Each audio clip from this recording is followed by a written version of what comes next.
Assalamualaikum warahmatullahi wabarakatuh.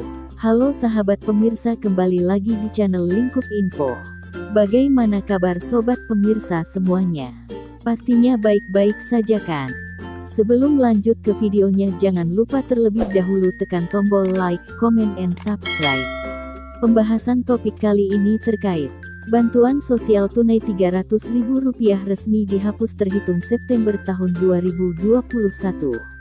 Bantuan sosial tunai BST Rp300.000 yang ditujukan kepada warga terdampak pandemi COVID-19 resmi dihapus terhitung September tahun 2021. Menurut Menteri Sosial Tri Risma hari ini, pihaknya memang hanya merencanakan program BST selama 4 bulan sejak awal, yakni Januari-April tahun 2021 untuk membantu masyarakat yang terdampak kebijakan pemberlakuan pembatasan kegiatan masyarakat (PPKM). Program BST itu pun lalu dilanjutkan selama 2 bulan yaitu Mei-Juni sebab ada PPKM darurat dan gerak masyarakat masih terbatas. Risma menegaskan, penyaluran BST hanya disebabkan jika terjadi kegawat daruratan di masa pandemi COVID-19. Sudah, saya enggak berani. Itu emang BST penyalurannya disebabkan untuk pandemi, terang Risma dilansir dari Antara, Selasa tanggal 21 September tahun 2021. Pada masa perpanjangan PPKM Jawa Bali kemarin, Menko Kemaritiman dan Investasi Luhut Binsar Panjaitan mengatakan, sudah tidak ada lagi wilayah yang menerapkan level 4. Tak hanya itu, PPKM kali ini pun lebih diperlonggar sehingga kegiatan perekonomian bisa berjalan lebih leluasa. BST merupakan bansos yang dikeluarkan Kementerian Sosial dalam masa PPKM darurat. Besaran BST senilai Rp300.000 yang disalurkan oleh PT Pos ke penerima bantuan.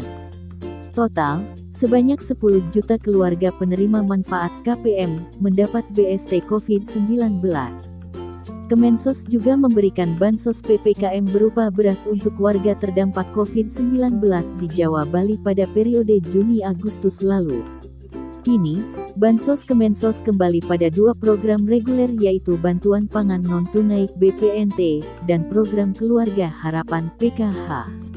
Menteri Sosial Tri Risma hari ini memaparkan, strategi Kementerian Sosial mengakselerasi penanganan kemiskinan, bertumpu pada 2 pilar utama yakni meningkatkan pendapatan dan mengurangi pengeluaran.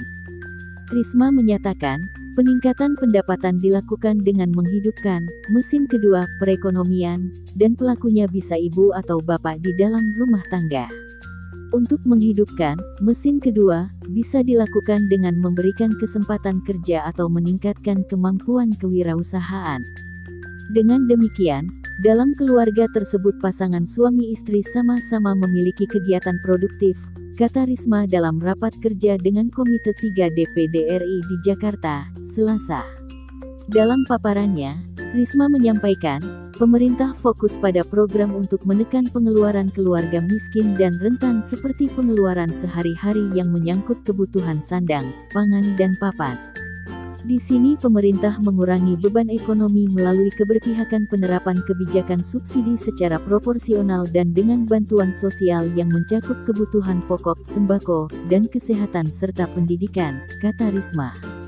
Demi meningkatkan pendapatan, Kemensos menghubungkan penerima manfaat yakni pemulung, gelandangan dan pengemis dengan dunia kerja, melalui peningkatan kewirausahaan sosial. Untuk mengurangi biaya sekolah serta perawatan kesehatan ibu hamil dan balita, Kemensos mengintervensi keluarga miskin dengan program Keluarga Harapan (PKH). Dalam PKH ada komponen anak sekolah, pemeriksaan kesehatan untuk ibu hamil dan balita, terang Risma. Di samping PKH, program Kartu Sembako, Bantuan Pangan Non-Tunai (BPNT) disalurkan untuk pemenuhan kebutuhan pokok. Kedua bansos memberikan bantuan dana kepada keluarga penerima manfaat KPM. 2 strategi tersebut disusun dengan latar belakang pemikiran bahwa kebijakan percepatan penanganan kemiskinan tidak bisa berjalan tanpa titik akhir.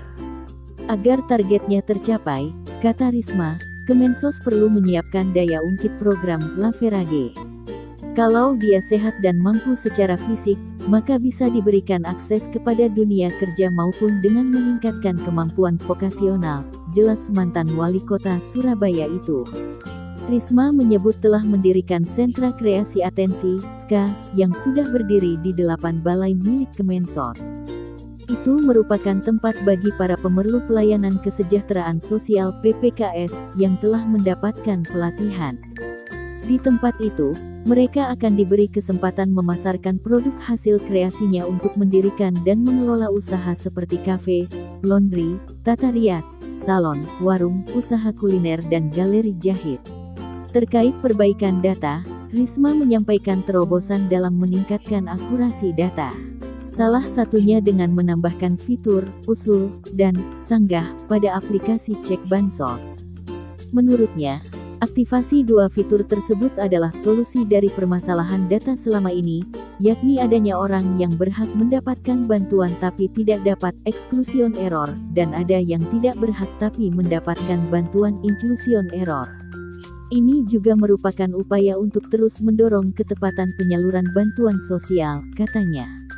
Cara tersebut dipercaya memberikan transparansi, khususnya kepada masyarakat yang merasa berhak mendapatkan bantuan namun tidak mendapatkan dengan mengakses fitur, usul, atau memberikan informasi bila mengetahui seseorang tidak layak namun mendapatkan bansos dengan mengakses fitur, sanggah.